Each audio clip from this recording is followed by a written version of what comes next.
Hello everyone, welcome to this channel zoology notes. आज हम जानेंगे डेवलपमेंट ऑफ चीक के बारे में। इसको हम लोग हिंदी में बोल सकते हैं चूजे का विकास। तो सबसे पहले जानते हैं इसका introduction. Chick belongs to the class Aves. Chick जो होता है वो क्लास एप्स से बिलोंग करता है। जितने भी पक्षी अगर आते हैं वो एप्स से बिलोंग करते हैं, वो क्लास एप्स में आते हैं। Sexes are separate. इसका जो सेक्सेस सेपरेट होता है, मेल में टेस्टिस होता है और फीमेल में ओवा पाया जाता है। Male bird is the cock has a pair of testis. Male bird जो कॉक होता है उसमें एक पेयर टेस्टिस पाया जाता है। Female bird is the hen has only one ovary located on the left side. जो फीमेल बर्ड जो हैन होती है उसमें एक ही ओवरी होती है उसके बॉडी के लेफ्ट साइड में। The hen is oviparous. Hen जो होती है वो ओविपोरस होती है।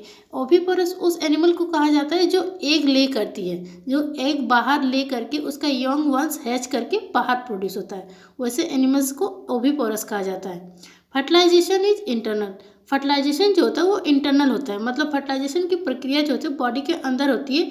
ओवा और स्पर्म का फ्यूजन बॉडी के अंदर होता है, इसलिए fertilization is internal. Structure of egg of chick. Chick के एग का स्ट्रक्चर किस तरीके से होता है, किस तरह का होता है। The egg is about 3.0 centimetre in diameter and is macrolecithal. Egg का जो डायमीटर होता है वो 3 सेंटीमीटर तक होता है और मैक्रोलेसिथल होता है, मतलब कि इसका एग में जो यॉक होता है वो बहुत ज़्यादा अमाउंट में पाया जाता है। जिस एग में यॉक ज़्यादा अमाउंट में पाया जाता है उसको मैक्रोलेसिथल कहा जाता है, और जिस एग में यॉक का अमाउंट बहुत कम होता है उसको माइक्रोलेसिथल कहा जाता है। It is entirely filled up by the yolk and over it, that is in animal pore lies a small cytoplasmic disc with a nucleus. The disc is called blastodisc. क्या होता है कि जो यॉक जो animals पोल में small amount में cytoplasmic disc के कारण न्यूक्लियस पाया जाता है, इस डिस्क को ब्लास्टोडिस्क कहा जाता है। The yolk contains 48.7% water, 32.6% phospholipid and fats, 16% protein, 1% carbohydrate and 1.1% other chemical molecules. क्या होता है, यॉक में जो होता है वो 48.7% वाटर होता है, 32.6% फॉस्फोलिपिड और फैट पाया जाता है, फिर 16% जो होता है 16% जो होता है वो प्रोटीन पाया जाता है और 1% अदर केमिकल्स पाया जाता है, केमिकल मॉलिक्यूल इसमें पाया जाता है। इसमें आपको एक फिगर बनाना है, यहाँ पे मैं वो फिगर आपको दिखा देती हूँ। ये फिगर आपको स्ट्रक्चर जो आप लिखिए उसके बाद ये फिगर आप ड्रॉ कर दीजिएगा, कोशिश कीजिएगा कलर पेन से ड्रॉ करने का।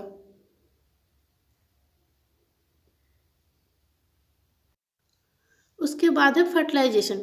चीक में फर्टिलाइजेशन किस तरीके से होता है। The ova are release from the ovary in the form of primary oocyte। Ova जो रिलीज होता है ओवरी से वो प्राइमरी oocyte के फॉर्म में बाहर निकलता है या फिर रिलीज होता है।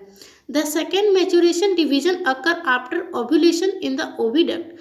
The released primary oocyte in the body coelom is grasped and swollen by the ostium of the oviduct.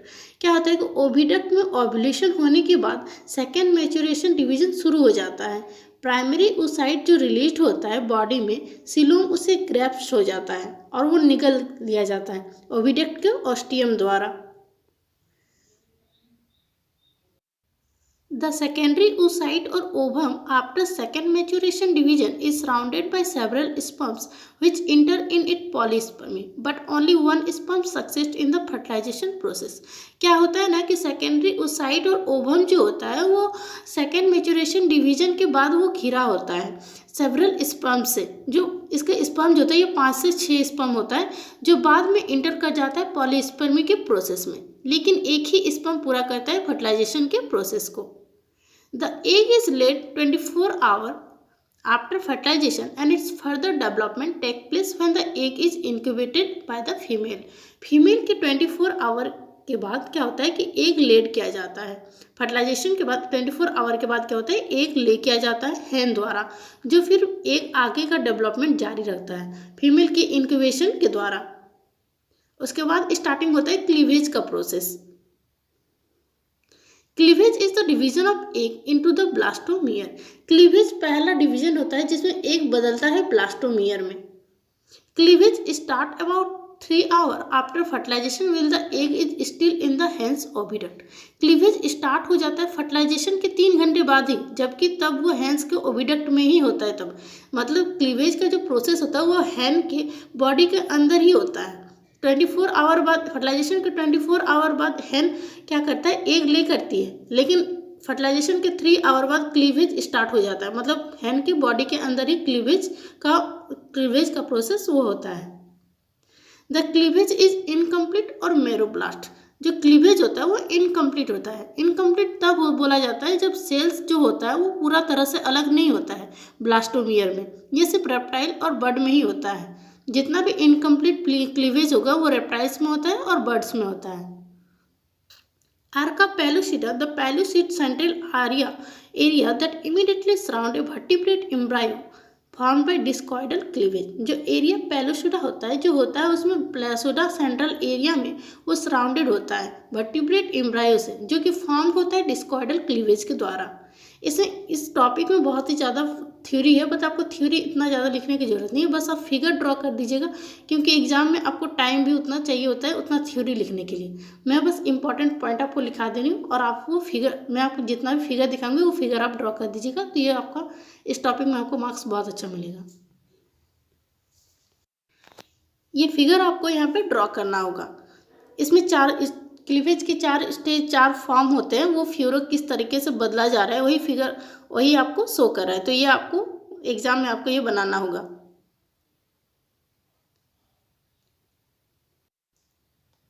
First cleavage furrow is meridional, furrow meridional होता है इसमें। दूसरा appear in the middle of the blastodisc, blastodisc के बीच में ये दिखाई देता है furrow. Production of 2 blastomere, 2 blastomere का प्रोडक्शन होता है फर्स्ट क्लीवेज में। सेकेंड क्लीवेज में क्या होगा कि फ्यूरो इज एल्सो मेरिडाइनल, इसमें भी फ्यूरो मेरिडाइनल होगा। Appear at the right angle to the first one, पहला वाला राइट एंगल पर दिखाई देता है फ्यूरो। उसके प्रोडक्शन ऑफ 4 ब्लास्टोमियर, इसमें 4 ब्लास्टोमियर का फॉर्मेशन होता है। Third cleavage furrow are 2 in number, furrow जो होंगे वो 2 संख्या में होंगे। Appear in the vertical direction across the second furrow, दूसरे फ्यूरो के आर पर वर्टिकल डायरेक्शन में दिखाई देता है। Production of 8 blastomere, third cleavage में क्या होगा तो 8 ब्लास्टोमियर का फॉर्मेशन होता है। फोर्थ क्लीवेज में क्या होगा, फोर्थ क्लीवेज में क्या होगा कि फ्यूरो इज एल्सो वर्टिकल, जो इसमें जो फ्यूरो होगा वो वर्टिकल होता है। Cleavage from this point is irregular, इस फोर्थ क्लीवेज में क्लीवेज इरेगुलर होता है। This cleavage furrow separate the daughter central blastomere from each other but not from the yolk. क्या होता है फोर्थ क्लीवेज में, तो ये क्लीवेज फ्यूरो सेपरेट तो हो जाते हैं लेकिन डॉटर सेंट्रल ब्लास्टोमियर की और उस दूसरे से, लेकिन यॉक से वो सेपरेट नहीं होते हैं। मतलब ये सेपरेट होते हैं डॉटर सेंट्रल ब्लास्टोमियर से, लेकिन ये gastrulation. In chick, gastrulation is a prolonged process. It is initiated soon after the beginning of incubation, after laying of the egg and is completed in about 4 days. Gastrulation में जो होता है, चिक में जो गैस्ट्रुलेशन का प्रोसेस होता है बहुत ही लंबा होता है। ये अंडे देने के बाद इंक्यूबेशन की शुरुआत के तुरंत बाद ही शुरू हो जाता है गैस्ट्रुलेशन, लगभग ये 4 दिन में पूरा हो जाता है। The actual process of gastrulation is processed by some pre-gastrular movement of certain cell, resulting in their separation from the blastodome and formation of a lower layer called hypoblast. Gastrulation का वास्तविक प्रोसेस जो होता है कुछ cell के कुछ pre गैस्ट्रुलर movement से पहले होता है, जिसके कारण ये ब्लास्टोडर्म से अलग हो जाता है और एक निचला सरफेस या फिर निचला परत का निर्माण करता है, जिसको हाइपोब्लास्ट कहा जाता है। रोल ऑफ हाइपोब्लास्ट, हाइपोब्लास्ट का क्या रोल होता है? Hypoblast contribute cell for parts of some extra embryonic membrane, especially the yolk sac and the stalk, linking the yolk mass to ectodermal digestive tube, but not at all the formation of the body of the embryo. Hypoblast का role होता है कि hypoblast कुछ अतिरिक्त कुछ अन्य embryonic membrane के कुछ हिस्सों के लिए सेल्स का योगदान देता है। विशेष रूप से क्या करता है, यॉक सेक और यॉक मास को इंडोडर्मल डाइजेस्टिव ट्यूब से जोड़ने वाला स्टॉक की तरह, लेकिन ये एम्ब्रायो के बॉडी के निर्माण में कोई किसी भी तरह का एम्ब्रायो के बॉडी के डेवलपमेंट में ये किसी भी तरह का योगदान अपना नहीं देता है। यहाँ पे आपको एक फिगर ड्रॉ करना है। हाइपोब्लास्ट का कुछ ज़्यादा ही योगदान होता है, लेकिन उतना आपको थ्योरी नहीं लिखना है, ये मैं पहले ही आपको बता चुकी हूँ। आपको यहाँ पे एक फिगर ड्रॉ करना है। ये फिगर आपको यहाँ पे ड्रॉ करना है। आई होप आपको फिगर क्लियर दिखाई दे रहा होगा।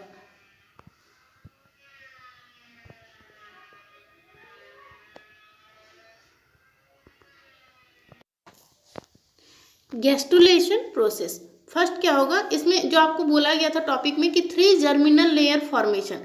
गैस्ट्रुलेशन के प्रोसेस के दौरान 3 जर्मिनल लेयर का फॉर्मेशन होता है, एक इक्टोडर्म, एंडोडर्म और मेसोडर्म। बस आपको वहीं तक पढ़ना है।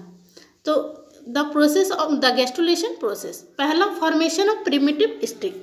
Gastrulation in all amniotes including eutherian mammals is related to a characteristic structure called primitive stick formed an epiblast surface। क्या होता है फॉर्मेशन ऑफ प्रिमिटिव स्टॉक में? तो यूथेरियन मैमल सहित सभी एमनियोट्स के गैस्ट्रुलेशन एक स्पेशल स्ट्रक्चर से रिलेटेड है, जिसे 37.5 से 38.5 डिग्री सेल्सियस के इंक्यूबेशन के पहले 10 से 18 घंटों के इपीब्लास्ट सरफेस पर बनाया गया एक अदीम लकीर की तरह माना जाता है इसको। The primitive stick extend anteriorly upon about 3/4 the length, the area pellucida where it end in a deep pit called Hansen knot with thick border। Second होगा completion of endoderm, the first cell that migrate through the anterior part of the stick from the endoderm। इसको endoderm का समापन में, complication को हिंदी में समापन कहा जाता है। The first cell that migrate through anterior part of the streak from the endoderm, क्या होगा कि पहली सेल जो लकीर की एंटीरियर पार्ट से होकर जाती है एंडोडर्म का फॉर्मेशन करती है। इन चिक नो आर्कियन is form during gastrulation. Chick में जो होता है वो गैस्ट्रुलेशन के दौरान किसी भी तरह का आर्कियन ट्रेन का फॉर्म नहीं करता है। थर्ड है epiboly of ectoderm. As the pre-symptomatic endodermal notocaudal and mesodermal cells migrate inward, the epiblast is made entirely of ectodermal cells। Epiboly of ectoderm में जो होता है कि जैसा कि प्रीसमेटिव इक्टोडर्मल नोटोकॉडल मेसोकॉडल सेल्स अंदर की ओर माइग्रेट करता है, इपीब्लास्ट पूरी तरह से इक्टोडर्मल सेल से बना होता है। It is believed that the Fallopedia connect to protein fibronectin in the vitelline membrane, and if the fibronectin is broken experiently, ectoderm migration stop। क्या होता है कि ऐसा माना जाता है कि फेलोपोडिया जो होता है वेटलाइन मेम्ब्रेन में प्रोटीन फाइब्रोनेक्टिन से जुड़ता है, और अगर फाइब्रोनेक्टिन लेबोरेटरी रूप से टूट जाता है तो एक्टोडर्म माइग्रेशन रुक जाता है। एक्टोडर्मल का जो माइग्रेशन होता है वो स्टॉप हो जाता है। बस आपको यहीं तक आपका डेवलपमेंट ऑफ चीक में लिखना है।